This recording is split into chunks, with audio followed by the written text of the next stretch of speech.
अक्टूबर महीने का सबसे अहम हफ्ता बाजार में आज से शुरुआत, संकेत मिले जुले, कुछ अच्छे तो कुछ खराब। आइए इन संकेतों के बीच में कैसी होगी शुरुआत और कैसे रहेगी इस महीने की एक्सपायरी, पूरे हफ्ते का एक्शन। स्वागत है बाजार लाइव में। नमस्कार, मैं हूं अनिल सिंह जी। और नमस्कार, मैं हूं दीपांशु भंडारी। बड़ा हफ्ता है सर बाजार के लिए।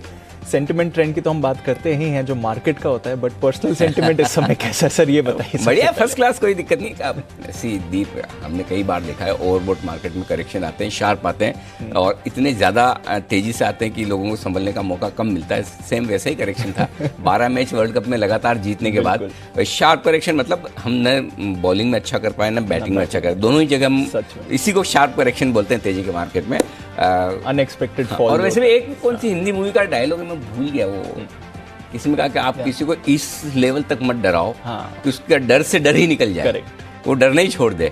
सो किसी को इतना भी मत हराओ कि वो फिर खेलना ही छोड़ दे। बट ऑन ये लाइटर नोट है, but on a serious note, जाहिर सी बात है पाकिस्तान की टीम बहुत ही अच्छा खेली। अच्छा नहीं, बहुत ही अच्छा खेली, मतलब इसमें कोई डाउट नहीं है और they deserve this win actually. So कोई बात नहीं, लेकिन ऐसा नहीं है, ठीक है, ये जीत उनकी, वर्ल्ड कप हमारा, वर्ल्ड कप तो हमारा है। तो चलिए कोई दिक्कत नहीं। बट निराशा एक ही बात की, जैसा बढ़िया मैच देखना चाहते थे, जहां फाइट देखना चाहते थे, ऐसा नेल बाइटिंग फिनिश वो मिसिंग था। बट उसकी भरपाई हुई मेरी। कैसे? फुटबॉल। अरे सर, और सुपर संडे था फुटबॉल के, जो सारे मैचेस और वगैरह जो देखे हो, मतलब साला की हैट्रिक देखना अपने आप में तो कहीं कहीं ठीक है, कहीं खुशी कहीं गम, बढ़िया है। चलिए कोई बात नहीं, स्पोर्टिंग के हिसाब से बढ़िया। हाँ बिल्कुल, इसमें कोई डाउट नहीं। और जाहिर सी बात है कि जो टीम अच्छा खेलेगी वो जीतना भी चाहिए, और वो किस्मत से नहीं अपनी मेहनत से जीते। चलिए, मेरे लिए तो डबल हार्ट ब्रेक था। मैं तो मैनचेस्टर यूनाइटेड का भी फैन, 5 गोल जाते हुए देखे। मैंने भी जिंदगी में एक बार रोनाल्डो को खेलते हुए देखा। मैनचेस्टर यूनाइटेड के लिए जब वो पहले खेलते थे, तब डर्बी मैच था मैनचेस्टर सिटी के साथ, वो देखने को मौका मिला। हालांकि तब भी वो अच्छा नहीं खेले थे, उस मैच में भी 2 गोल से हारी थी मैनचेस्टर यूनाइटेड। ठीक है, चलिए, पार्ट ऑफ लाइफ। यस। चलिए, तो ये तो रहा स्पोर्टिंग वीकेंड और बढ़िया रहा, पर ये जो बड़ा हफ्ता है इसमें ट्रिगर्स कौन से रहेंगे ये बताएं सर। ट्रिगर्स ढेर सारे हैं। पहले हमारे लिए ग्लोबल मार्केट्स के जो ट्रिगर्स हैं, शुक्रवार को फिर से अमेरिकी बाजारों ने रिकॉर्ड बनाया, अच्छी मजबूती दिखी है। डाउ में, नेस्डेक में, S&P ने रिकॉर्ड बनाते हुए नजर आए, तो लाइफ टाइम हाई के नज़दीक है। नतीजों के लिहाज से दिग्गजों के नतीजे अच्छे हैं। ICICI बैंक तो जबरदस्त है, रिलायंस भी ऐसे देखा जाए तो नतीजे अच्छे ही हैं। टाटा कंज्यूमर मिले जुले, MCX थोड़े से खराब है, क्रॉम्पटन ग्रीव्स कंज्यूमर मिले जुले, तो रिजल्ट्स के लिहाज से एक्सीडेंट्स नहीं है। आज बड़ा दिन है टेक महिंद्रा निफ्टी के, और उसके अलावा मेरे ख्याल से 6 कंपनियां हैं वायदा कारोबार की जिनके नतीजे आने वाले हैं, उन पर भी नजर रहेगी। और इसके अलावा आप देख सकते हैं कि जो कुछ भी आज से एक और गोल्ड सॉवरेन बॉन्ड फंड के 7th सीरीज लॉन्च हो रही है इस साल की, उस पर भी नजर रहेगी। बिल्कुल, और भारतीय बाजार में तो गोल्ड में आप जबरदस्त एक्शन भी देख रहे हैं सर। ढेरों चीज़ें बात करने के लिए। इस हफ्ते के एक्शन से अगर शुरुआत करें सर, एक तो मंथली एक्सपायरी का हफ्ता है। ग्लोबली S&P 500 पर करीब 150 कंपनीज के नतीजे आ रहे हैं। हमारे बाजार में देखें तो 55 निफ्टी और वायदा कारोबार की ऐसी कंपनीज इनके नतीजे आएंगे, बल्कि निफ्टी की 25% वेटेज कंपनीज के नतीजे इस हफ्ते आने हैं। तो अप्रोच क्या होनी चाहिए अगर इतना एक्शन पैक्ड हफ्ता हो? स्टॉक स्पेसिफिक, सेक्टर स्पेसिफिक, और एक और चीज़ बताऊँ दीप, कोई भी अप्रोच बना ले, कोई भी स्ट्रेटेजी बना ले, आप कुछ कर नहीं पाएंगे। रीज़न बताता हूँ। एक, ग्लोबल मार्केट्स लाइफ हाई पर है, लेकिन हमारे यहाँ कॉन्फिडेंस और कंफर्ट नहीं है, पहला। दूसरा,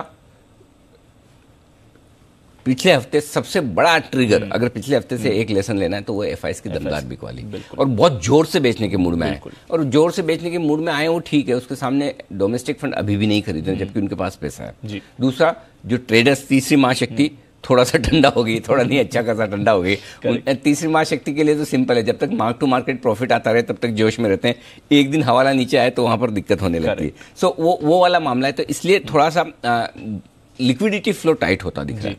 ग्लोबली थोड़ा सा इन्फ्लेशन को लेकर डर है, हालांकि वो डर खाली इकोनॉमिस्ट को है और फंडामेंटल एक्सपर्ट्स को है। मार्केट तो लाइफ टाइम हाई बना रहे हैं, आपने देखा अमेरिका के भी। तो इन सबके बीच में एक्सपायरी के हफ्ते में जब रिजल्ट सीजन हैवी है, तो आप क्या स्ट्रेटेजी बनाएंगे? कभी भी ग्लोबल ऊपर नीचे हो सकता है, कभी भी आपका लोकल जो फंड्स की सेलिंग है वो रुक भी सकती है, वापस खरीदारी भी आ जाए, यू नेवर नो। सो इसका एक ही तरीका है, और वो ये कि बजाय मार्केट को प्रेडिक्ट करें और बजाय ये प्रेडिक्ट करें कि इसके रिजल्ट अच्छे आएंगे, इसके खराब आएंगे, इसके रिजल्ट से सेक्टर पर ये इंपैक्ट पड़ेगा, स्टेक पे, आप अपनी ट्रेडिंग पोजीशन को लिमिट में करिए। ये मार्केट ऐसा 2 चीजें करनी चाहिए इस हफ्ते के लिए आपको। पहला, ओवरनाइट पोजीशन, इंट्राडे पोजीशन दोनों ही कम करिए। इंट्राडे भी क्योंकि रिजल्ट सीजन के लिहाज से कभी भी इंटरडे में, और सबसे बड़ी बात क्या है, अगर अच्छा हो गया तो बढ़ के बिकेगा और खराब हो गया तो तुरंत बिकेगा। वो वाला ट्रेंड बन गया है मार्केट में, तो रिजल्ट पे बेचना है सबको। सो इस लिहाज से आपको थोड़ा एक वहां सावधानी रखनी है। और दूसरी चीज सिंपल है, जैसे जैसे बाजार की रिकवरी आती है, आपके अटके हुए लेवल आते हैं, फंसे हुए लेवल आते हैं। शुक्रवार को भी हम यही बात कर रहे थे कि इस रिकवरी में आप ऊपर में हल्का करिए, और देखिए 18,350-75 के आसपास गया, वहां से नीचे आया थोड़ा। तो जो रिकवरी मिले, जहां पे आपको लगता है कि मेरी पोजीशन न्यूट्रल हो गई है, प्रॉफिट में है, या हल्के से लॉस में भी मैं अदरवाइज मैं स्टॉप लॉस लगा के निकल जाता, वो मौका मुझे वापस मार्केट दे रहा, तो थोड़े हल्के हो जाइए। क्या फर्क पड़ता है, 2-4-5 दिन ट्रेड नहीं करेंगे तो ऐसा कोई, और अभी पैसे बचे रहेंगे तो दिवाली मुहूर्त ट्रेडिंग पे बहुत कुछ कर पाएंगे। करेक्ट। सो थोड़ा सा मार्केट सावधानी के संकेत दे रहा है कि ऊपर के लेवल पे हल्के रहिए। कोई ऐसा बहुत एग्रेसिवली खराब हो जाने वाले संकेत अभी नहीं है, कोई एग्रेसिवली बहुत बढ़ जाएगा वो संकेत है नहीं। हाँ, एक चीज जरूर है जो बदली है, वो ये कि काफी महीनों बाद हमने पहला एक साइजेबल करेक्शन टाइम वाइज देखा है। मैं पॉइंट वाइज नहीं बात कर रहा, पॉइंट वाइज अभी भी करेक्शन कोई खास नहीं आया। 500 पॉइंट निफ्टी का ऊपर से गिरना कोई करेक्शन ही नहीं है, ये तो कभी भी हो सकता है। लेकिन साइजेबल करेक्शन टाइम वाइज, यानी कि 3-4 दिन आपके खराब निकले, ऐसे कभी देखे नहीं। बिल्कुल 3-4 घंटों से ज्यादा की आदत नहीं है, राइट। सो पहली बार थोड़ा साइजेबल करेक्शन आया, तो हमें रेस्पेक्ट करना चाहिए जो स्क्रीन दिखा रही है, जो भाव दिखा रहे हैं, जो मार्केट कह रहा है, जो एफआईएस की बिकवाली हो रही है, जो स्क्रीन पर थोड़ी सा सुस्ती, कमजोरी, ठंडापन है, तो थोड़ा सा हमें सावधान रहना चाहिए बस, और स्टॉप लॉसेस को मेंटेन करके चलना चाहिए। बिल्कुल, ओवरनाइट इंट्राडे पोजीशन कम। बिल्कुल सर। अच्छा, आज की पोजीशंस और लेवल्स की बात करें सर, उससे पहले फ्राइडे को आप कह रहे थे कि 2 बड़े फैक्टर्स पर बाजार रिएक्ट करेगा, आईसीआईसीआई और रिलायंस। कैसे देखे दोनों को और उसके रिएक्शन? फॉर्चुनेटली दोनों ही अच्छे हैं। दोनों अच्छे हैं, दोनों अच्छे हैं, इसमें कोई डाउट नहीं। आईसीआईसीआई बैंक तो बहुत ही तोड़फोड़ रिजल्ट है, और 790-800 आज ही हो जाना चाहिए मेरे हिसाब से। 4-5% का तो अपसाइड बनता है आईसीआईसीआई बैंक में इन नतीजों के दम पर। बट एक ही इश्यू है कि आईसीआईसीआई बैंक रिजल्ट के पहले 100% लॉन्ग था, मतलब हाइस पर बंद हुआ, मान के गया था कि सब मतलब सबने खरीदारी की है। तो हो सकता है एक बार गैप से खुलने के बाद प्रॉफिट बुकिंग आए, जो कि जायज भी है, कोई गलत बात नहीं है। सेम सिचुएशन रिलायंस के साथ है। रिलायंस के साथ भी अगर आप देखेंगे तो रिलायंस भी लाइफ हाई के आसपास ही बंद हुआ है, रिजल्ट के पहले मजबूत था। तो दोनों, और अभी तक का जो ट्रेंड है, अगर रिलायंस और आईसीआईसीआई बैंक दोनों मिलकर इस ट्रेंड को तोड़े तो मुझसे ज्यादा खुश नहीं होगा कोई भी कि रिजल्ट पर बिकवाली हो रही नहीं। तो अब तक सारे स्टॉक्स में यही हो रहा है, अच्छे नतीजों के बाद रिजल्ट पर ऊपर खुल के बिकवाली, खराब नतीजों पर तुरंत बिकवाली।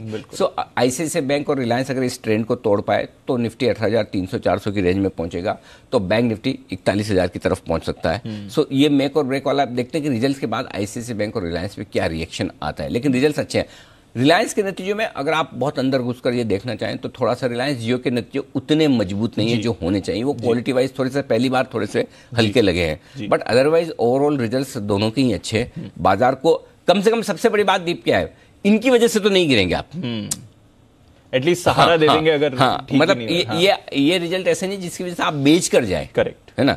तो अब ऊपर खुलकर या प्रॉफिट बुकिंग के हिसाब से आ जाए वो एक अलग बात है। सो रिजल्ट्स के लिहाज से एक कंफर्ट है। खराब रिजल्ट्स कहाँ है? एमसीएक्स सरप्राइजिंगली खराब है, बहुत ज्यादा। हाँ, और थोड़ा एमसीएक्स की चाल बिगड़ गई है ऐसा लग रहा है, क्योंकि जब से वो खबर भी आई कि राकेश झुंझुनवाला साहब के पास 4-5% स्टेक थी, वो घट गई उनकी 1% के नीचे, उनका नाम दिखता नहीं है। तो वो सेंटिमेंटल इम्पैक्ट जब से आया है, आई होप कि एमसीएक्स थोड़ा नीचे आ जाए 1400-1500 की रेंज में, तो एक अच्छा बाय बन जाएगा वहां पर। वो आज का आज नहीं होने वाला है, इस करेक्शन में नजर रखने लायक, ये स्टॉक पोर्टफोलियो में रखने लायक है अगर एक अच्छा करेक्शन दे दे तो। सो बाकी क्रॉम्पटन ग्रीव्स मिले जुले, टाटा कंज्यूमर कंपैरेटिवली थोड़े बेहतर है रिजल्ट दूसरों के मुकाबले में, लेकिन कोई खरीदेगा नहीं अभी थोड़ा माहौल ही बिगड़ा हुआ है। एग्जैक्टली। चलिए सर, एक और इम्पोर्टेंट डेवलपमेंट आया और इससे संबंधित पहले भी कई बार चर्चा हुई है। एनबीएफसीज पर अब आईपीओ फंडिंग के लिए लिमिट लगा दी गई है, और पर क्लाइंट वो 1 करोड़ की ये जो लिमिट है, ये एनबीएफसीज के लिए तो वो है ही, आईपीओ मार्केट पर ये क्या कर सकती है? दोनों तरह से देख सकते हैं दीप इसको। अच्छा क्या है? अच्छा ये कि अनाप शनाप सस्ता पैसा मिले और आप आईपीओ में एप्लीकेशन लगा दे, 100 गुना, 150 गुना, 200 गुना, 300 गुना भरना, ये आम बात सी हो गई। तो उसको कहीं न कहीं कर्व करना चाहिए था, और उस लिहाज से सेबी ने सही डिसीजन लिया, गलत नहीं है। क्योंकि आप इन्वेस्टर हैं, अपना पैसा लगाओ। करेक्ट। अगर आपके पास नहीं, उधार लेके पैसा लगाने वाली चीज तो बहुत ज्यादा उसको आपको बढ़ावा तो नहीं देना चाहिए। तो सेबी सही डायरेक्शन में काम कर रही है कि वो इन्वेस्टर जो आराम से सस्ता एप्लीकेशन पर आपको मिल जाए, मार्जिन कितना है, 100 गुना इश्यू भर रहा है, 5% मार्जिन दे दो, 7-8% ब्याज है, 9% ब्याज है, 4-5 दिन का 6 दिन का ब्याज लगना है, आराम से लगा लो, लग गई तो लॉटरी, नहीं तो कोई बात नहीं। बिल्कुल। तो वो ट्रेंड खत्म तो होना ही चाहिए, लिमिट में होना चाहिए। तो उस लिहाज से 1 करोड़ की लिमिट जो की अब आईपीओ अनाप शनाप नहीं भरेंगे, है ना।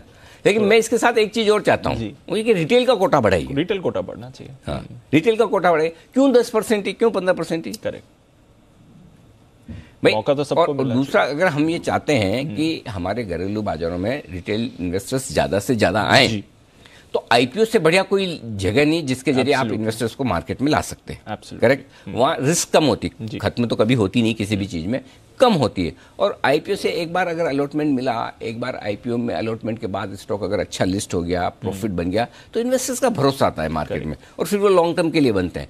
तो मेरा ये समझना है कि एक ये काम करना चाहिए, रिटेल कैटेगरी का कोटा बढ़ाया जाए। उसके बाद में मतलब अनसब्सक्राइब रह गया तो इंस्टीट्यूशन ही आप स्पिल ओवर कर दीजिए, बिल्कुल वो खरीद लेंगे। सो वो होना चाहिए। बट एनीवे, जो एनबीएफसी पे जो काम किया, मैं आमतौर पर सहमत हूँ। कि अच्छा काम किया। और इससे एक काम और होगा दीप जी सर, वो ये कि ग्रे मार्केट की एक्टिविटी पर बड़ी लगाम लगेगी। बिल्कुल। अभी क्या होता है, हर आदमी आईपीओ एक्सपर्ट है, और मैं आपको दावे से कह सकता हूँ सिर्फ हम जी बिजनेस पर हर एक आईपीओ का इन हाउस विश्लेषण करते हैं। पूरा 200, 300, 500 पेज का प्रोस्पेक्टस पढ़ा जाता है, डेटा निकाला जाता है, क्रंचिंग की जाती है, उसके बेसिस पे वैल्यूएशंस करते हैं, पीयर कंपैरिजन करते हैं, उसके बाद हम आपको बोलते हैं कि अच्छा है या खराब है। बिल्कुल। अदरवाइज क्या है, हाँ जल्दी से गूगल किया, पता चल गया ग्रे मार्केट प्रीमियम क्या चल रही है, ऊपर चल रही है, ठीक है बाय बोल दो, नहीं नीचे चल रही है। और इन हाउस ये रिसर्च करने की मेहनत कोई मीडिया चैनल नहीं करता। बिल्कुल। और ये बहुत मेहनत का काम भी है और क्रेडिबिलिटी का, क्योंकि जो प्रमोटर आप 3 साल 5 साल से ऑब्जर्व कर रहे हो, मार्केट में लिस्टेड कंपनी है, उसके बारे में आपका अंदाजा लगाना आसान काम है कि प्रमोटर की मानसिकता कैसी है। अनलिस्टेड के केस में आपको पता नहीं चलता जल्दी से। सो वो ज्यादा मुश्किल काम है, ज्यादा रिस्की काम है, जो हम करना पसंद करते हैं, क्योंकि उसमें मेहनत ज्यादा है। छोटे से बड़े आईपीओ में मेहनत आपकी पूरी लगती है, 3 से 4 दिन आपको काम करना पड़ता है, तब जाके आप एक रिपोर्ट पर आ पाते हैं। ठीक है ना। सो मुश्किल काम है, बट मुझे लगता है कि अच्छा है कि हर कोई ग्रे मार्केट की एक्टिविटी कम होगी, तो ये अच्छी बात है। एक ही चीज नेगेटिव है जिसे आप कह सकते हैं, जो एनबीएफसीज के लिए जी, और स्पेशली एनबीएफसीज में भी मेरे ख्याल से Aditya Birla capital, L&T finance holding, ये 2 कंपनियां ऐसी है जो आईपीओ फंडिंग में काफी एग्रेसिव करती हैं। कुछ और भी कंपनियां लिस्टेड है, बट ये तो हैं ही 2 जिनके लिए थोड़ा नेगेटिव हो सकता है। और कहने के लिए आप कह सकते हैं कि भाई हर आदमी अपने अपने रिस्क लेकर लगा रहा है। जो आईपीओ में फंडिंग लेकर लगाता है वो रिटेल नहीं, एचएनआई है, और एचएनआई को हम समझदार मानते हैं। एग्जैक्टली। तो उस तरह से कहने के लिए आप कह सकते हैं कि नहीं, क्यों रेस्ट्रिक्शन लगाने की जरूरत, वो तो समझदार है, रिस्क लेकर लगा रहे हैं। लेकिन नहीं, मैं ऑन द होल मैं सेबी के साथ हूँ, और मुझे ये पसंद है कि इससे अनाप शनाप सब्सक्रिप्शन नहीं आएंगे, और वो अच्छी बात है। चलिए, तो बढ़िया बात है। और एक चीज और है जी सर, इससे अनाप शनाप सब्सक्रिप्शन फंड्स के भी नहीं आएंगे। फंड्स के भी नहीं तो क्या होता है, फंड्स भी सोचते हैं कि अच्छा एचएनआई कैटेगरी में कितना भरेगा भाई, 100, 150, 200, 300, तो ठीक है, अलॉटमेंट तो अपने भी नहीं आने वाला है, तो चलो अपने भी लेना, आपको 50 करोड़ का स्टॉक है, डालेंगे 500 करोड़ की एप्लीकेशन, क्योंकि उनको तो फंड भी ब्लॉक नहीं करने होते, उनको तो अलॉटमेंट पे ही पैसे देने होते हैं। रिटेल के तो फंड भी ब्लॉक होते हैं, एचएनआई के फंड ब्लॉक होते हैं, उनके तो वो भी नहीं होता। उनके तो अगर अलॉटमेंट आया तो कस्टोडियन को पैसे ट्रांसफर करने हैं। तो अब थोड़ा इंस्टीट्यूशनल एक्टिविटीज भी उसमें कम होगी, और समझ में आएगा कि वाकई में किस फंड को कितना खरीदना है। तो थोड़ी रियल पिक्चर आएगी सब्सक्रिप्शन के समय। तो चलिए, ये तो एक अच्छी बात है, और अच्छा डेवलपमेंट रेगुलेटर्स की तरफ से। आइए सर, फिर आज का सेटअप समझाएं, क्या देख रहे हैं आप? ग्लोबल संकेत पॉजिटिव है, इससे ज्यादा पॉजिटिव की उम्मीद करना भी गलत है। आपके लिए देखिए, लाइफ हाई बना रहे हैं सारे के सारे अमेरिकी बाजार, और क्या चाहिए। और लाइफ हाई आने के बाद भी कोई खास करेक्शन नहीं हो रहा दीप, ये एक अच्छा संकेत है। पहली चीज, एफआईज के संकेत नेगेटिव है, घरेलू फंड्स के संकेत फॉर ए चेंज 3 दिनों के बाद आज थोड़े पॉजिटिव हुए हैं, अच्छी बात है। वायदा कारोबार के संकेत मेरे लिए डेफिनेटली पॉजिटिव है, कहीं कोई दिक्कत वाली बात है नहीं। और सेंटिमेंट सावधानी भरा है, ट्रेंड पॉजिटिव, सेंटिमेंट कॉशियस से नेगेटिव, कॉशियस तो मैं 2 दिन से बोल ही रहा हूँ, तो आज भी कॉशियस है, नेगेटिव नहीं रखा है, ट्रेंड पॉजिटिव है। और सेंटिमेंट या ट्रेंड तभी बदलेगा जब 17,850, 17,950 की जो फाइनल रेंज है सपोर्ट की, उसको आप होल्ड न करें, उसके नीचे जाए। और मुझे नहीं लगता कि उसको नीचे जाने की जल्दबाजी है निफ्टी की, तो ये एकदम सपोर्ट रेंज है, इसके नीचे ही आपका ट्रेंड पॉजिटिव से न्यूट्रल होगा। ठीक है सर, तो ये तो सारे लेवल्स आ गए। लेवल्स की बात करें, रेंज जो आज निकल कर आ रही है, कहां पर रखेंगे नजर? 17,950, 18,050 दिन की छोटी रेंज है, सपोर्ट का काम करेगी।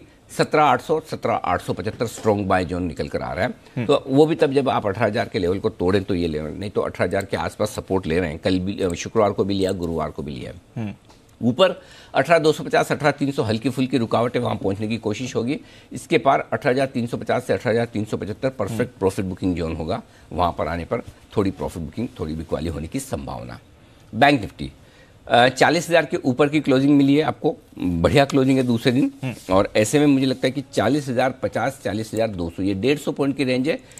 40,050 40,150 का है, ये मजबूत सपोर्ट का काम करेगी आपके लिए।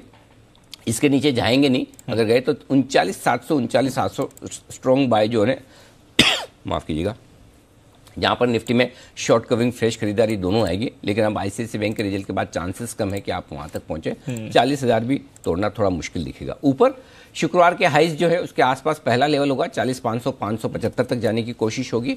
इसको पार करके टिके तो 40,700 40,850 41,000 की तरफ बैंक निफ्टी बढ़ रहा है, ये संकेत आते हुए दिख रहे हैं। तो बैंक निफ्टी में ट्रेंड बुलिश है, बैंक निफ्टी ट्रेंड बुलिश है और निफ्टी में ट्रेंड थोड़ा सा कमजोरी का है। नेगेटिव नहीं हुआ है लेकिन कमजोरी का, इसीलिए मैंने ट्रेंड अभी तक पॉजिटिव ही रखा है। ठीक है, तो ये तरह आपके लिए लेवल्स, रेंज भी बढ़िया 18,050 18,250 दिन की छोटी रेंज रहेगी। 17,950 18,350 दिन की मीडियम रेंज, ज्यादा संभावना है आप इसी रेंज से काम चला लेंगे। ऊपर उसके बाद बड़ी रेंज के तौर पर 17,850 18,375 निकल कर आती है निफ्टी के लिए। ठीक है, बैंक निफ्टी 40,150 40,575 दिन की छोटी रेंज है, जो ब्रॉडली आप समझ लें शुक्रवार की रेंज ही है।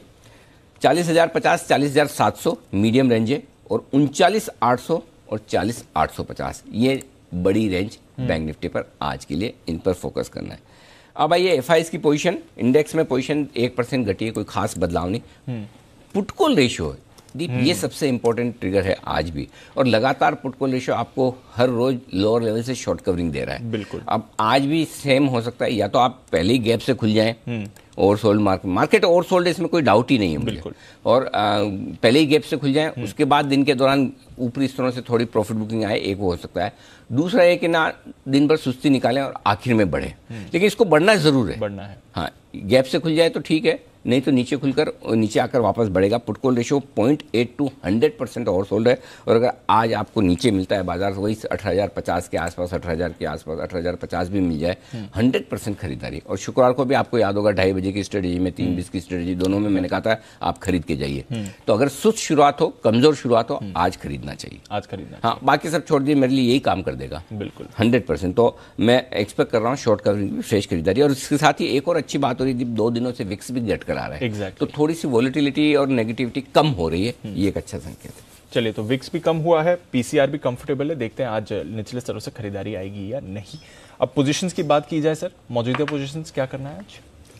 खरीदना है निफ्टी 17,950 18,050 रेंज मिल तो मौका मत छोड़िए, वहां ले लीजिए। 17,800 का लगाइएगा स्टॉप लॉस, और ऊपर के टारगेट जो होंगे 18,250 18,350 375 425 और 475, ये सारे टारगेट हैं। माफ कीजिए, 325 तक के टारगेट हैं खरीदारी करने के, अगर इस रेंज में मिलता है तो ठीक है। और जाहिर सी बात है कि इस रेंज में मिलने के चांस कम है, तो फिर दूसरा काम क्या कर सकते हैं, जो एग्रेसिव ट्रेडर्स हैं वो सीधा 18,000 का स्टॉप लॉस लगाकर खरीद लीजिए। ठीक है, इंतजार मत कीजिए कि इस रेंज में आए, पहले भी खरीद सकते हैं। Target 250 350 375 medium target, 425 475 final target है। अब इस रिकवरी में फिलहाल दीप में 18,500 के ऊपर निफ्टी को जाते हुए नहीं देख रहा ना। अच्छा, मेरे ख्याल से निफ्टी कहीं की 18,375 से 18,500 की रेंज में दम तोड़ देगा ऊपर जाकर, अगर रिकवरी बढ़िया आई, साइजेबल रिकवरी आई तो। उसके ऊपर मुश्किल है, उसके ऊपर फिर तेजी हम कब करेंगे, जब 18,600 पार करके नया हाई बनाएगा, बड़ी तेजी। इतना गैप 350 से नहीं 475 तक, 475, हाँ 475 तक का वहां से तो ये है सिंपल। अब तक की लाइफ हाई आपको 477 की मिली है, 477। तो मेरे ख्याल से 400 450 के आसपास कहीं कहीं रिकवरी खत्म होगी। ओके, ये सिंपल है। ठीक है, बाई की होगी सेल 18,350 18,400 की रेंज में आता है निफ्टी, तो वहां बेचने का एक मौका देख सकते हैं आप। 18,500 का स्ट्रिक्ट स्टॉप लॉस होगा।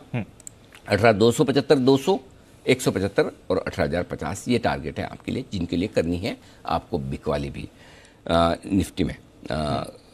ये बिकवाली होगी। अगर आप एग्रेसिव ट्रेडर हैं और इंतजार नहीं करना चाहते उस रेंज का, तो आपका स्ट्रिक्ट स्टॉप लॉस 18,400 है। 18,400 सपोज आपको 100 पॉइंट मिल गया आज कहीं भी, और रेंज नहीं भी आपको बेचनी है, तो फिर 18,400 का स्टॉप लॉस रखिए। 18,050 18,000 छोटे टारगेट हैं, 17,950, 17,850 बड़े टारगेट अगर आए तो। अग्रेसिव के लिए बाय भी है, अग्रेसिव के लिए सेल भी, हाँ दोनों है, क्योंकि रेंज बाउंड ट्रेड दिख रहे हैं दोनों, तो दोनों तरफ के आप अपनी पोजीशन के हिसाब से करें। ज़्यादा कहना मेरा यही होगा, जिस तरह का मार्केट है उसमें एग्रेसिव होने में बहुत ज़्यादा समझदारी नहीं है।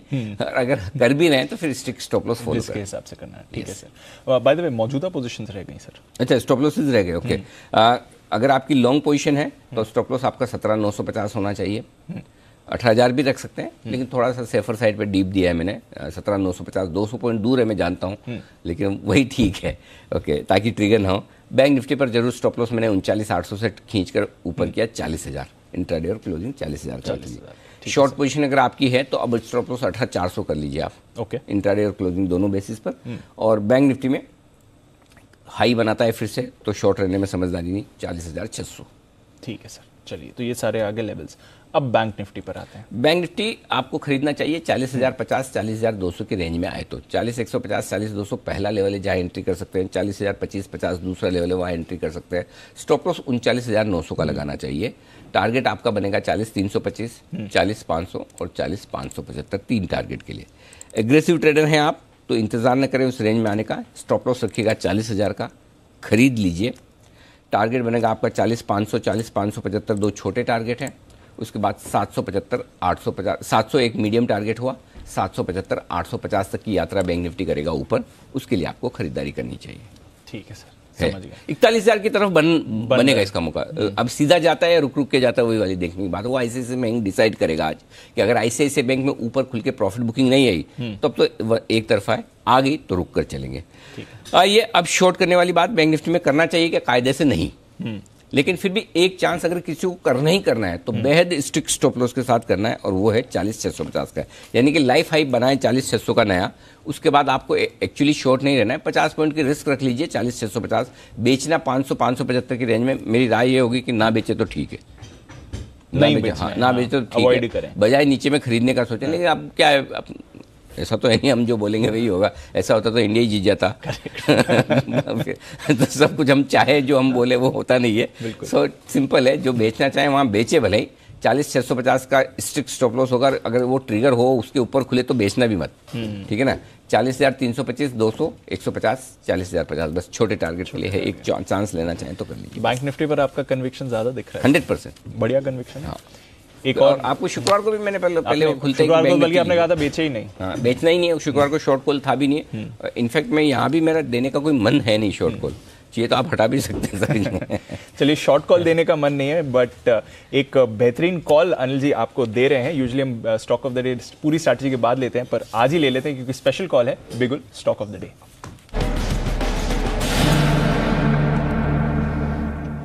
बैंक निफ्टी है दीप। बैंक निफ्टी, हाँ, बैंक निफ्टी में खरीदारी करने के लिए आए और स्पॉट लेवल दे रहा हूँ मैं जो सारे 40,325 पर आप बंद हुए हैं बैंक निफ्टी पर। नीचे आपको स्टॉप लॉस 40,000 का लगाना है। ऊपर में टारगेट जो बनेंगे 40,500, 575, 650, ये टारगेट हैं ही बैंक निफ्टी के। ये 3 छोटे टारगेट ही दिए। उसके बाद के टारगेट आपको पता ही है, 700, 850 जितने टारगेट भी बनेंगे। तो बैंक निफ्टी में चाहे तो 2 टारगेट और जोड़ दें। 40,700 और 40,850 तक के टारगेट और जोड़ सकते हैं। 700 और 850, हाँ 700 और 850 जोड़ दें, कोई दिक्कत नहीं। बनेंगे टारगेट ऊपर के। तो ये बैंक निफ्टी खरीद स्पॉट लेवल हैं सारे के सारे, जिस पर आपको फोकस करना है। जी चलिए, तो 40,000 का स्टॉप लॉस है और खरीदारी करिए बैंक निफ्टी पर। हाई कन्विक्शन है अनिल जी की तरफ से, और आज का स्टॉक ऑफ द डे भी आपके लिए बैंक निफ्टी रहेगा। ये सारे के सारे स्पॉट लेवल्स हैं आपके लिए, ये आप जरूर ध्यान रखें। आइए, ये तो रहा सारे लेवल्स और पूरी स्ट्रैटेजी का बात। अब जो फंड्स की बात हम कर रहे थे सर, एफआईएस क्या चल रहा है सर? क्योंकि बड़े बड़े बिकवाली के फिगर्स आ रहे हैं। फ्यूचर्स देख लीजिए, कैश देख लीजिए, क्या कर रहे हैं सर? तो समझ भी नहीं आ रहा, थोड़ा डर भी लग रहा है ऑनेस्टली। मतलब मैं शुक्रवार के फिगर देख के थोड़ा मुझे डर लगा है, क्योंकि 2700 करोड़ की बिकवाली तो कुछ ज़्यादा ही है। और एक आध दिन पहले तो क्या, एक आध दिन डरा के हमको है ना आंख दिखा के चुप हो जाते थे। अब ये डर नहीं रहे, ये मतलब ज़्यादा ही डरा रहे हैं थोड़ा। सो इससे एक ही चीज़ समझ में आती है दीप, ये कि अपसाइड फिर लिमिटेड हो जाती है आपके लिए। लिमिटेड होने के साथ साथ एक और है कि अपसाइड में प्रॉफिट बुकिंग आएगी। ज़्यादा बढ़ गया तो एफआईएस भी बेचेगी, और जो फंसे हुए ट्रेडर्स हैं वो भी निकलने की कोशिश करेंगे। तो थोड़ा बाइंग सपोर्ट कम हो रहा है मार्केट में, ये संकेत दिख रहा है। फ्यूचर्स भी 1000 करोड़ के बेचे, तो आप देखिए 3800 करोड़ के आसपास की बिकवाली नेट स्टॉक्स की कम नहीं है। इंडेक्स भी 600 करोड़ के बेचे हैं, तो 4500 करोड़ की डायरेक्शनल बिकवाली हो गई। तो आंकड़े बड़े बिकवाली के हैं और ये सबसे बड़ी चीज़ है। बाकी मुझे और कोई चिंता नहीं है इस मार्केट में जी, एक भी चीज़ नेगेटिव नहीं है इस मार्केट में। बिल्कुल, न ग्लोबल नेगेटिव है, न एफएनओ संकेत नेगेटिव है, न कोई रिजल्ट खराब आ रहे हैं, करेक्ट, न कोई ट्रेंड अभी बदला है। लेकिन अल्टीमेटली तो मार्केट हो या कोई भी बिजनेस हो, चलता डिमांड सप्लाई से। बिल्कुल, और यहाँ सप्लाई ज़्यादा है एफआईएस की तरफ। पिछला हफ्ता सप्लाई के लिहाज से अब तक का मेरे ख्याल से पिछले कई समय का सबसे खराब हफ्ता रहा है। मेरे ख्याल से हमारी रिसर्च टीम डेटा भी बनाएगी कि ये पिछले हफ्ते एफआईएस ने जितनी बिकवाली की है, इतनी बिकवाली पिछली बार कब हुई थी। तो वो डेटा निकाल कर हम आपको बताएंगे भी, लेकिन ये डेटा थोड़े से कमजोरी वाले खराब है। बस एफएनओ डेटा की बात करें, 18,000 सपोर्ट है, 36 लाख शेयरों का ओपन इंटरेस्ट है, 18,200 मेक और ब्रेक। आज अगर आप मजबूत खुलते हैं दीप, जब तक आप 18,200 पार नहीं करते हैं तब तक आप मजबूत है नहीं। 18,200 पार करना बहुत जरूरी है। 18,200 पर हाईएस्ट ओपन इंटरेस्ट है कॉल्स में 64 लाख शेयरों का। तो वैसे डिस्टेंस तो ज्यादा नहीं है, ज्यादा नहीं है, लेकिन होना तो चाहिए ना। 18,185 पॉइंट कम का है। अभी स्ट्रेंथ वैसी नहीं है। नहीं है, 18,200 के ऊपर ही मजबूती होगी। 64 लाख शेयर ज्यादा है और हाईएस्ट ओपन इंटरेस्ट है वो कॉल्स में। तो रेंज 18,000 18,200 बनकर आती है। 22 लाख शेयर शुक्रवार को जुड़े, उसमें भी 18,200 के पुट पर भी 33 लाख शेयर। तो जैसे ही उसके आसपास पहुंचेंगे, जो पुट राइटर जिसने तेजी की पोजीशन बना रखी है वो भी बोलेगा खत्म करो यार, निकलो। सो 18,200 जब तक पार नहीं होगा तब तक तो आपको तेजी सोचना ही नहीं है, बिल्कुल भी। इंट्राडे में रिकवरी भी नहीं सोचना। मुझे 85 पॉइंट से भी फर्क नहीं पड़ता। अच्छा, 18,200। अब आइए बैंक निफ्टी, 40,000 स्ट्रॉन्ग सपोर्ट है, 13 लाख शेयर है, 40,500 हल्की रुकावट है। तो 40,500 575 600 की रेंज में आप रुकेंगे। 600 के ऊपर भरपूर तेजी बनेगी। 40,000 40,200 की रेंज में फर्स्ट क्लास खरीदारी, बहुत क्रिस्टल क्लियर लेवल है। ठीक है सर, तो चलिए सारे लेवल्स हैं आपके सामने, पूरी स्ट्रैटेजी है और देखते हैं आज का ट्रेडिंग सेशन कैसा निकल कर आएगा। बैंक्स पर खासकर हमारी नजर बनी हुई है। आइए जान लेते हैं आज के कुछ अहम ट्रिगर्स और खबरों वाले शेयर्स भी। मानसी, देवांशी, कुशल और साथ ही आशीष हैं हमारे साथ तैयार। कुशल, गुड मॉर्निंग। बताएं आज कहां पर है नजर आपकी और किस हिसाब से देखना है मार्केट को? दीपांशु, मैं शुरुआत करूंगा, पर उससे पहले मैं चाहूंगा कि मानसी जो है ट्रिगर्स के साथ शुरुआत करें। मानसी बताएं कौन से ट्रिगर्स? ठीक है, नतीजे अच्छा, मानसी, फ्राइडे को आपने बताया था कि वो ट्रिगर जी, फ्राइडे को ट्रिगर आपने बताया इंडिया पाकिस्तान मैच का। जी सर। मैं सोच रहा हूँ कब से कि क्यों हार गए, क्या रीजन ढूंढ रहा, सब एनालिसिस कर दिया, अब फाइनली पता चला। मैंने सिर्फ ट्रिगर बताया था।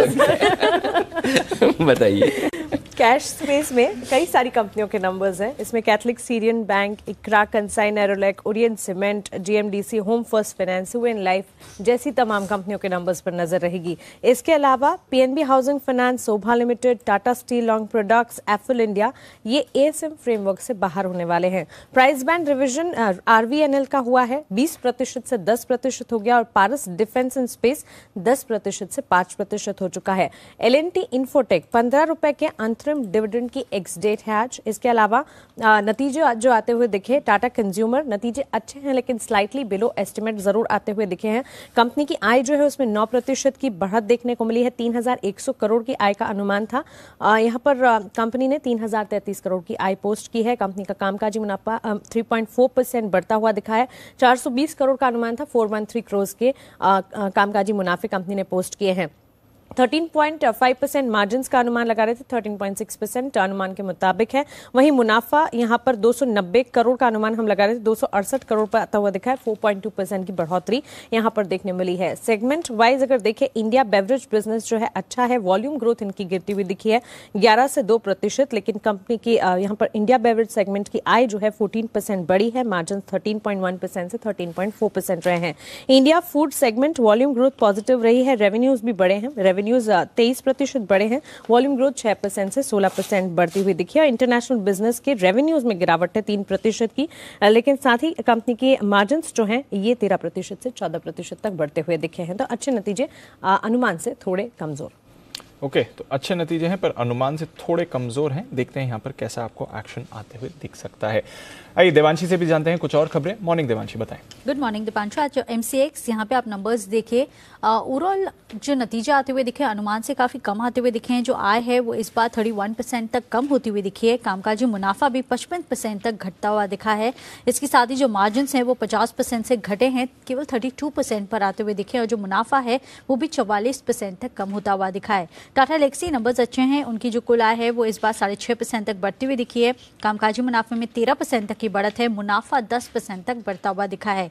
तत्व चिंतन फार्मा सबसे नंबर्स जो आते हुए दिखे हैं, सबसे ज्यादा मजबूत नंबर्स आते हुए दिखे हैं।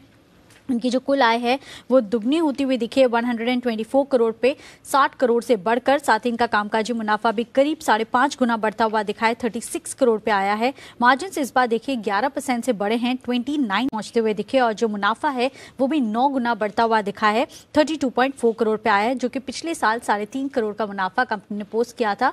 ऑपरेशनली भी नंबर्स काफी मजबूत है।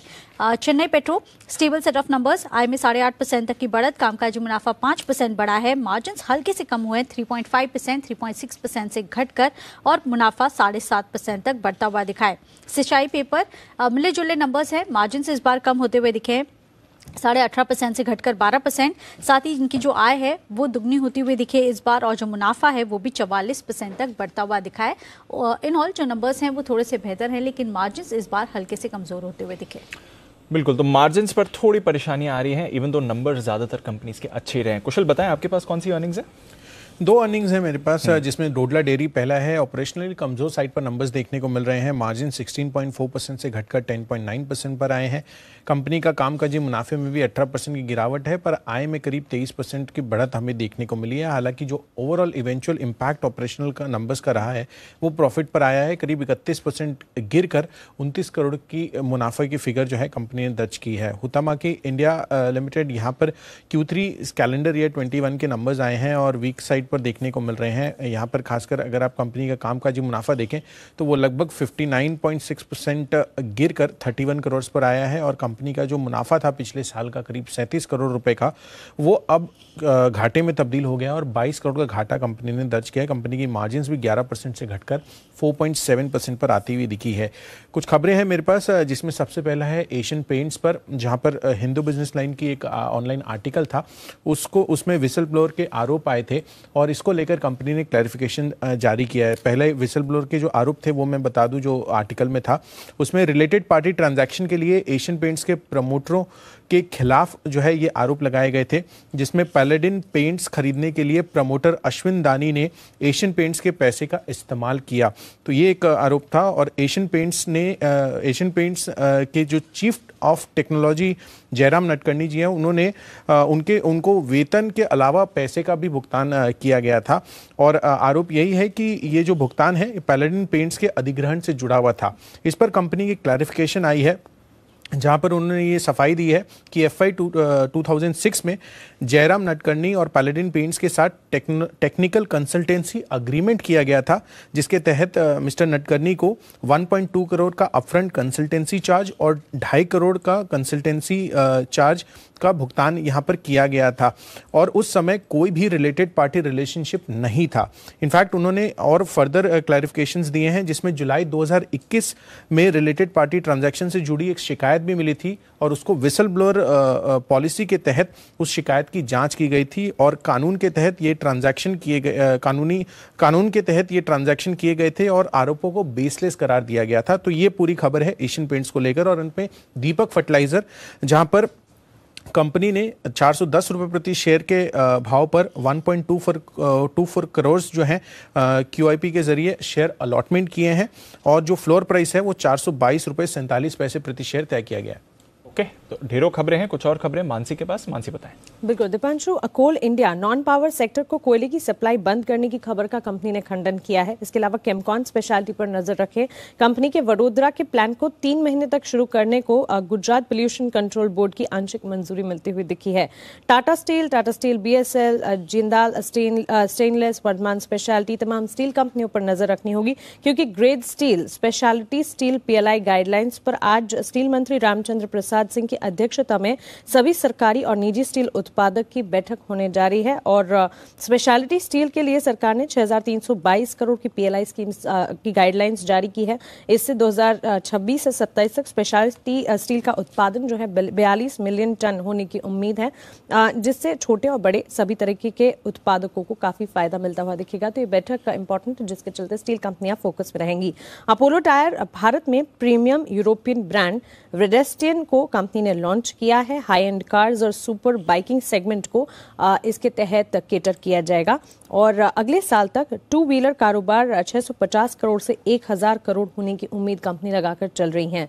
ग्रीव्स कॉटन, दो खबरें हैं। E mobility arm Greaves Electric Mobility ने एमएलआर ऑटो में 26% हिस्सेदारी खरीदने की प्रक्रिया पूरी की है। इलेक्ट्रिक थ्री व्हीलर सेगमेंट में पकड़ और मजबूत करने के लिए ये कदम उठाया गया है और साथ ही बेस्ट वे में अतिरिक्त 26% हिस्से का अधिग्रहण कंपनी ने किया है। 13.5 करोड़ में यह अधिग्रहण किया गया है। बेस्ट वे अब कंपनी की सब्सिडरी बन जाएगी। ओके, और फाइनल सेट ऑफ खबरों के लिए आइए चलते हैं देवांशी के पास। देवांशी बताएं। बिल्कुल, आप देखिए जिस तरह से आरबीआई ने एनबीएफसीज के लिए कुछ नियम है वो जारी कर दिए हैं। 3 मेजर जो नियम है वो जारी किए हैं। सबसे पहले तो जितने भी एनबीएफसीज हैं उनको साइज के आधार पर उनको कैटेगराइज करेंगे। उसमें जो रिस्क होता है, साइज होता है, कॉर्पोरेट गवर्नेंस, उस कैटेगरी के हिसाब से कैटेगराइज करेंगे। इसके साथ ही रियल एस्टेट और साथ ही जो आईपीओ फंडिंग है उसके लिए बड़ी खबर आती हुई दिखी है, जहां पे आरबीआई ने एनबीएफसीज की तरफ से जो आईपीओ में निवेश के लिए कुछ जो सीमा है वो तय कर दी है कि कितना लेंडिंग वो कर सकते हैं। प्रति कस्टमर 1 करोड़ तक की जो लेंडिंग है वो की जानी चाहिए। और इसके साथ ही जो रियल एस्टेट है वहां पे भी आरबीआई ने ये कहा है कि जो भी प्रोजेक्ट की फंडिंग करते हैं उसमें सावधानी बरतने को कहा है। ये भी कहा है कि आप भले ही उसको लोन अप्रूव कर दें, लेकिन जब आप रिलीज करते हैं उससे पहले जो भी प्रोजेक्ट है उनके पास सारी मंजूरी होनी चाहिए। और ये सारे जो रेगुलेशंस हैं वो 1 अप्रैल 2022 से लागू होता हुआ दिखेगा। ओएनजीसी, ऑयल इंडिया, गेल, पेट्रोनेट, इन सब पर आपको नजर रखनी है। पेट्रोलियम सचिव का बयान आया है जहां पे नेचुरल गैस की कीमतें आगे और बढ़ने के आसार उनको लग रहे हैं और साथ ही उनका कहना है कि अक्टूबर से लेकर मार्च 22 तक जो प्राइसेस हैं वो और ज्यादा बढ़ते हुए दिख सकते हैं। ओएनजीसी ने एपीएम गैस के लिए नए फॉर्मूला बनाने के लिए भी कहा गया है। फंड एक्शन पर नजर कीजिए जहां पे विजय डायग्नोस्टिक सेंटर फिडेलिटी फंड ने 20 अक्टूबर को कंपनी में 0.2% हिस्सा बढ़ाया है। अब उनकी जो कुल हिस्सेदारी है 4.78% से बढ़कर 5% पर हो चुकी है। वैस्कन इंजीनियरिंग, जहां पे वल्लभ बंसाली ने हिस्सा बढ़ाया है, हिस्सा अपना कम कर दिया है।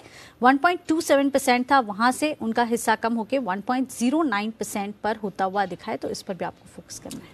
ओके, तो ये है आपके लिए आज की ढेरों खबरें। देखते हैं ब्रोकरेजेस क्या कह रही हैं एफआईआर में।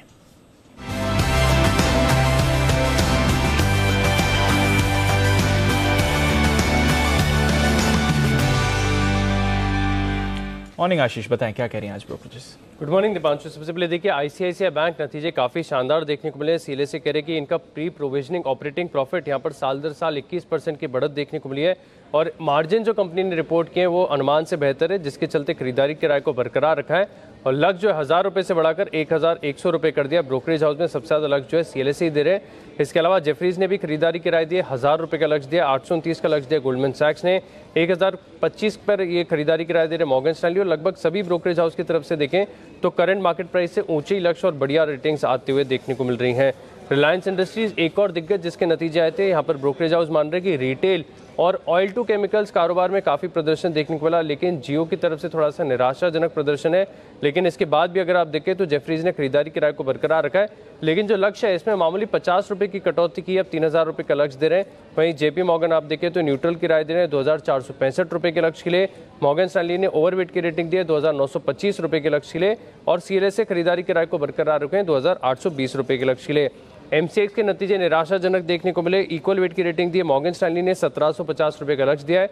करीब 1794 की जो है शुक्रवार की क्लोजिंग है। एचडीएफसी लाइफ पर भी नजर रखिए, मॉर्गन स्टैनली की रिपोर्ट आई है, इक्वल वेट की रेटिंग को बरकरार रखा है 775 रुपये के लक्ष्य ले।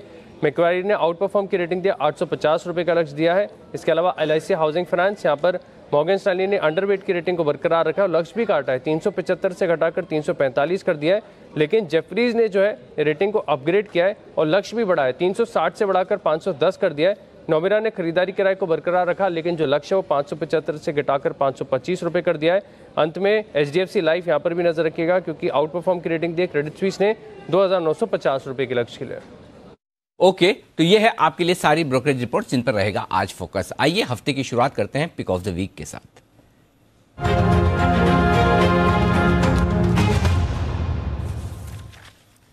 राकेश जी गुड मॉर्निंग, करिए शुरुआत। सुप्रभात अनिल जी, सुप्रभात दीपांशु। अनिल जी मेरा पिक ऑफ द वीक है एक्सिस बैंक। आईसीआईसीआई बैंक के तो दमदार नतीजे आए हैं। एक्सिस बैंक भी मुझे लगता है एक ब्लास्ट के लिए रेडी है। 795 795 का स्टॉप लॉस लगाना है, 850 850 के टारगेट के लिए एक्सिस बैंक है मेरा pick of the week. Okay, Axis Bank में इस हफ्ते के लिए खरीदारी करने की राय।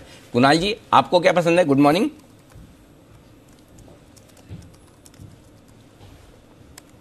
Good morning Anil ji, good morning Deepanshu. Anil ji मुझे लगता है इस सप्ताह सरकारी कंपनीज फोकस में रहेंगी और मैंने चुना है अनिल जी हिंद पेट्रो को। हिंद पेट्रो का चार्ट देखें तो बहुत जबरदस्त ब्रेकआउट आता हुआ हमने पिछले सप्ताह देखा, करेक्शन भी आया, वापस तेजी बनी सप्ताह के अंत में। मुझे लगता है इस सप्ताह आपको जबरदस्त मोमेंटम बनता हुआ दिखेगा। खरीदारी करके चलें, 318 रुपए पर स्टॉप लॉस रख लें, 318 का स्टॉप लॉस होगा। पहला टारगेट होगा 345 रुपए का, 345 का, और इवेंचुअली मुझे लगता है अनिल जी 360 रुपए के स्तर भी यहां आते हुए दिखें। ओके, एचपीसीएल में करें खरीदारी, ये है राय आपके लिए। विश्वेश जी सुप्रभात, आपको क्या पसंद है इस हफ्ते के लिए शेयर? गुड मॉर्निंग अनिल जी। देखिए मुझे इस वीक पसंद है आईएफबी इंडस्ट्री। मैंने शायद पिछले वीक 10 की कमाई में भी रिकमेंड किया था। अनिल जी मुझे लगता है कि ये स्टॉक ने ब्रेकआउट दे दिया था जो मैं एंटिसिपेट कर रहा था। 1297 की क्लोजिंग आई है। मुझे लगता है यहाँ पे 1200 के स्टॉप लॉस से खरीदे तो ये वीक में मैं एंटिसिपेट कर रहा हूँ कि 1450 तक के टारगेट देखने मिलेंगे। सो आईएफबी इंडस्ट्री मेरी रहेगी pick of the week. Cash market का स्टॉक आईएफबी इंडस्ट्रीज, यहाँ करेंगे आप खरीदारी। जैन साहब सुप्रभात, बताएं सर आपका पसंदीदा शेयर आज के लिए। बिल्कुल, very good morning Anil ji. And first जो स्टॉक है मेरा pick of the week cash market से, वो है एआईए इंजीनियरिंग। मुझे लगता है कि ये स्टॉक मैंने पहले भी रेकमेंड किया हुआ है और काफी कंसोलिडेटेड स्टॉक है, बेहतरीन कंपनी है, क्वालिटी कंपनी। तो ये AIA Engineering pick of the week के हिसाब से। दूसरा मैं राकेश जी के साथ जाऊंगा axis bank. I am very bullish on these private sector banks, particularly ICICI bank के रिजल्ट्स के बाद, और एक्सिस बैंक है, कोटक बैंक है, सब परफॉर्म कर ही रहे हैं। तो मुझे लगता है कि एक्सिस बैंक पे बिल्कुल ध्यान देना चाहिए, जो कि और वेल प्लेस्ड है। मुझे लगता है कि अच्छा एक मूव दे सकता है। And last but not the least Bajaj auto. मुझे लगता है कि ये स्टॉक पे ध्यान दे। ऑटो इंसुलरीज ये स्टॉक्स अच्छे लगते हैं, तो उसमें बजाज ऑटो पे ध्यान दिया जाए। ओके, तो 3 स्टॉक है जो पसंद है आपको पिक ऑफ द वीक के हिसाब से। एआईए इंजीनियरिंग कैश मार्केट का स्टॉक, वायदा कारोबार से एक्सिस बैंक और बजाज ऑटो जैन साहब को पसंद। आइए कौन से रिजल्ट पसंद है वरिंदर बंसल को और कौन से रिजल्ट हैं खराब जहां पर आपको रखना है ध्यान। आइए जानते हैं। वक्त है वरिंदर रिजल्ट एक्सरे का।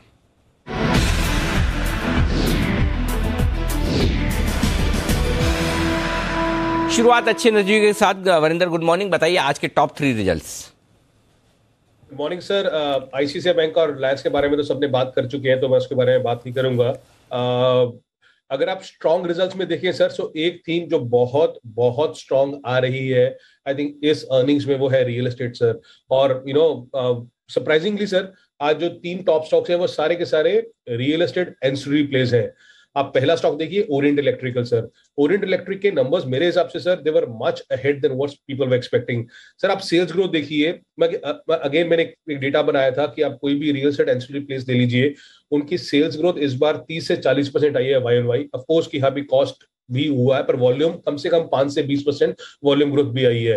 तो सेल्स ग्रोथ 37% आया था सर इसका, 37%, और एक्सपेक्टेड था कि ये 25-27% होगा। तो सेल्स ग्रोथ बहुत जबरदस्त था सर। इसके मार्जिन भी 10.5% आए हैं। एक्सपेक्टेड था कि 9-9.5% आएगा। आपको YoY कम दिखेंगे, बट जो एक्सपेक्टेशन था उससे अच्छा था।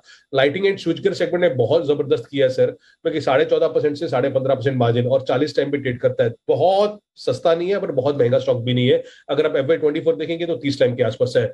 दूसरा stock sir Supreme Industries. Again sir आप वॉल्यूम ग्रोथ देखिए, तो सेल्स ग्रोथ देखिए, 40% sales growth YoY, 44% sales growth quarter quarter. Of course इसके जो पीवीसी प्राइसेस है वो जंप हुए थे बहुत ज्यादा, बट इसमें फिर भी वॉल्यूम ग्रोथ आपको 5 से 10% दिखेगी। एबिटा हुआ, पैट हुआ, सब कुछ बहुत शानदार है सर इस कंपनी का। पीवीसी के प्राइसेस ऊपर रहेंगे तो आपको वो ट्रैक करना है इस कंपनी के लिए, बट अदरवाइज सर ये 25 टाइम पे ट्रेड कर रहे हैं, 24 टाइम्स EPS। तीसरा स्टॉक सर अब कजारिया सेरेमिक्स देखिए सर, इस कंपनी ने अपना जो सेल्स वॉल्यूम किया वो हाईएस्ट था लास्ट 8 साल में, सो highest volume in the last 8 years. और मैनेजमेंट का गाइडेंस बहुत तोड़फोड़ आया सर। गाइडेंस वो बोले कि हम लोग 15% वॉल्यूम ग्रोथ करेंगे और 20% रेवेन्यू ग्रोथ करेंगे सेकंड हाफ FY22 में। और अभी भी सर ये स्टॉक कुछ 30 टाइम पे ट्रेड करता है, तो बहुत महंगा स्टॉक नहीं है। अगेन सीजी कंज्यूमर इलेक्ट्रिक के भी नंबर बहुत अच्छे आए थे, बट आप स्पेस देखिए सर, चाहे आप इलेक्ट्रिकल लगा लीजिए, चाहे आप टाइल लगा लीजिए, चाहे आप पाइप लगा लीजिए, उन सबके नंबर्स और वॉल्यूम्स बहुत शानदार हैं जो भी रियल एस्टेट के साथ रिलेटेड कंपनीज। तो ये है आपके लिए अच्छे नतीजे, और कमजोर नतीजे कौन से रहे वो भी बताएं वरिंदर।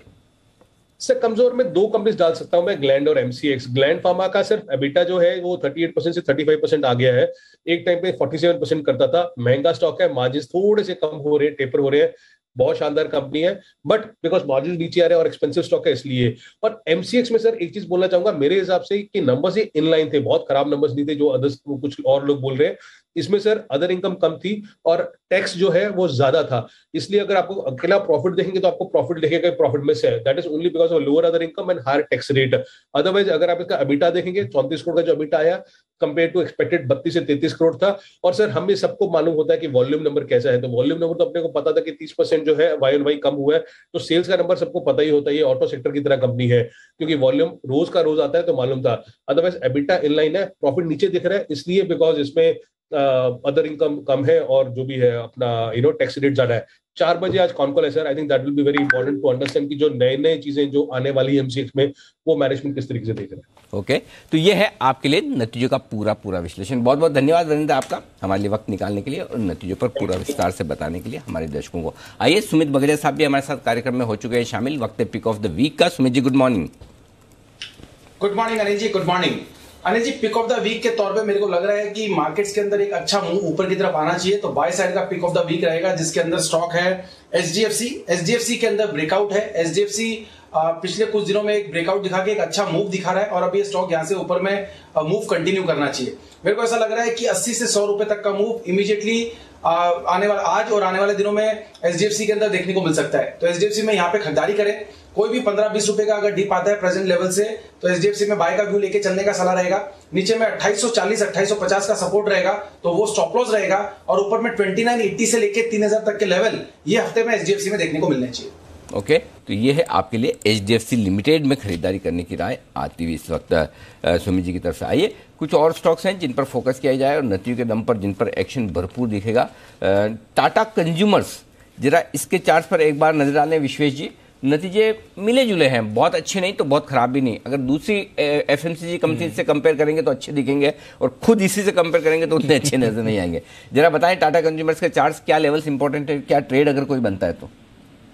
देखिए अनिल जी, मेरे हिसाब से स्टॉक में एक पोटेंशियल था, स्टॉक ऊपर गया था, लेकिन लास्ट वीक में अनिल जी इसने एक इम्पोर्टेंट स्विंग लो है 800 का, उसको ब्रीच किया है, तो मैं थोड़ा सा कंप्रिहेंशन मेंटेन करना चाहूंगा। मुझे लगता है अब यहाँ पे फ्रेश खरीदारी करने के लिए वेट करनी चाहिए। अगर 823 के ऊपर जाता है तो ही फ्रेश खरीदारी करनी चाहिए। ऑन दी अदर हैंड मुझे लगता है नीचे में शायद 750 के लेवल ओपन हो सकते हैं, तो थोड़ा सा वेट एंड वॉच करना चाहिए अनिल जी।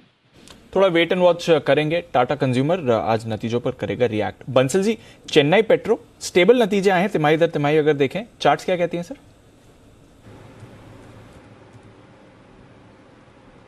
देखिए दीपांशु, चार्ट्स देखें तो चार्ट्स थोड़े से न्यूट्रल हैं। नतीजों से पहले स्टॉक के अंदर एक इंपॉर्टेंट पिवट 133 का एक इंपॉर्टेंट पिवट स्टॉक ने तोड़ा है, तो यहाँ पे दीपांशु तेजी की राय तभी होगी जब ये स्टॉक वापस ऊपर में 134 135 के ऊपर निकल के सस्टेन करता है, तभी खरीदारी की राय होगी। अगर 135 के नीचे है तो अवॉइड करें। 135 के नीचे अवॉइड करें, 135 के पार ही यहां पर एक मूव आपको आती हुई दिखेगी।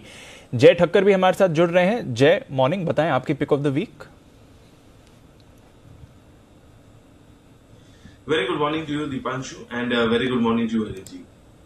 दीप, हमने लास्ट वीक देखा कि ओवरऑल निफ्टी में हमें थोड़ा बहुत दबाव देखने मिला, हाई लेवल से प्रॉफिट बुकिंग भी देखने मिली, करेक्शन देखने मिला, बट बैंक निफ्टी ने फिर से नया हाई लगाया और हमने ये देखा कि PSU बैंकिंग पैक में एक बहुत ही अच्छा मूव हमें देखने मिला, और मुझे ऐसा लग रहा है कि वो अभी भी कंटिन्यू रह सकता है दीपांशु इस लेवल से भी, बिकॉज अभी भी काफी ऐसे PSU बैंकिंग स्टॉक्स है जिसके टारगेट्स नहीं आए हैं। उनमें से एक है bank of Baroda. Bank of Baroda पर मेरी खरीद करने की सलाह है। यहाँ पे बाय करके चल सकते हैं। 94.55 के आसपास का डीप इसका क्लोज है। इसके जो ऊपर के टारगेट्स बन रहे हैं दैट इज अराउंड 103, 103 के टारगेट्स के लिए बैंक ऑफ बड़ौदा को खरीदना दी। मुझे ऐसा लग रहा है कि नीचे में 90 का लेवल है, वो बहुत ही क्रूशियल सपोर्ट है इमीडिएट बेसिस पर। और जो हिसाब से ये स्टॉक ने सिमेट्रिकल ट्रायंगुलर पैटर्न में सिर्फ ब्रेकआउट दिया था, मैं कहूंगा कि 90 के ऊपर तो ये स्टॉक में ब्रेकआउट आया है अभी, उसके टारगेट्स हासिल नहीं, और वो प्रीवियस स्विंग हाइज जो है उसके अभी तक निकले नहीं है जो 100 के करीब है। Most of PSU banking bank में वो हाइज निकले स्विंग हाइज, तो अभी भी बैंक ऑफ बड़ौदा में वो हाइज निकलना बाकी है, तो इसको खरीद कर चल सकते हैं। Risk reward point of view और मोमेंटम पॉइंट ऑफ व्यू मुझे काफी अच्छा लग रहा है। ओके, तो बैंक ऑफ बड़ौदा इस पर है जय का भरोसा, नजर रखिए, ये काउंटर भी आज आपको अच्छी मूव दिखा सकता है। जैन साहब, दो नतीजे आपके लिए, शेषाशायी पेपर और हुतामाकी पीपीएल, दोनों के अगर आप नतीजे देखें, हुतामाकी थोड़े कमजोर नतीजे आए हैं, शेषाशायी के नतीजे मिले जुले रहे हैं, कैसे अप्रोच करें सर इन स्टॉक्स को? शेषाशायी ऑलरेडी काफी करेक्टेड स्टॉक है और मेरे हिसाब से कोई बहुत ज्यादा गुंजाइश है नहीं नीचे जाने की, और इन लेवल्स पे अट्रैक्टिव लगता है। हालांकि मैं पिक ऑफ द वीक में ये स्टॉक लेके आया था लिस्ट में, बट वीकेंड पे रिजल्ट्स आए हैं तो मैंने इसलिए, अच्छे रिजल्ट्स बहुत ज्यादा नहीं आए तो मैंने रेकमेंड करने की नहीं सोची, बट फिर भी मैं यही कहूंगा सितंबर ऑन सितंबर तो बहुत बढ़िया रिजल्ट्स है, तो मेरे हिसाब से होल्ड करना चाहिए स्टॉक को, और इन लेवल्स पे ले तो भी कोई दिक्कत नहीं है, क्योंकि जब मैं लिस्ट में लेके आया था पिक ऑफ द वीक के हिसाब से, तो आई फील कि ये स्टॉक बहुत बढ़िया है। Technically it is at a very good support level, और रिजल्ट्स ऐसे इतने खराब या ऐसे कोई हल्के नहीं है कि इसको हम शन कर दें, and it's a very quality paper company, one of my favourite stocks है पेपर सेक्टर में, तो मेरे हिसाब से इन लेवल्स पे इस स्टॉक को कोई भी अगर छोटी मोटी करेक्शन है तो लेना चाहिए, और वैसे भी ले सकते हैं इन लेवल्स पे। दूसरा, हुतामाकी पीपीएल के लिए मैं थोड़ा सा ये कहूंगा कि मैंने इस स्टॉक को पहले भी रेकमेंड किया हुआ है पैकेजिंग में, और एक अच्छी एमएनसी पेडिग्री वाली कंपनी है, बट समहाउ पिछले कुछ क्वार्टर से ये कंपनी परफॉर्म नहीं कर पा रही है, और जब हम पैकेजिंग में और पेपर में दूसरी कंपनियों को देखते हैं तो उसके मुकाबले जब अंडर परफॉर्म कर रही है, तो आई फील कि जिन्होंने पास्ट में मेरे रिकमेंडेशन पे ले रखा होगा उनको कहीं ना कहीं बाउंस पे एग्जिट करने की राय दूंगा। बाकी certainly the results were not good. बिल्कुल, तो बाउंस में अगर आप चाहें तो थोड़ा एग्जिट कर सकते हैं, नतीजे उतने खास नहीं थे, बट ओवरऑल लॉन्ग टर्म अच्छी कंपनी है ये, नजर रखते हैं इस काउंटर पर। एशियन पेंट्स, कुणाल जी जरा इस पर अपनी राय दें। विसल ब्लोअर के आरोप हैं रिलेटेड पार्टी ट्रांजैक्शन से, एक कंपनी के एक्विजिशन को लेकर, उस पर कंपनी की सफाई भी आई है। नतीजों के बाद तो हम शार्प रिएक्शन ऑलरेडी देख चुके हैं, अब एशियन पेंट्स की चाल कैसी रहेगी सर?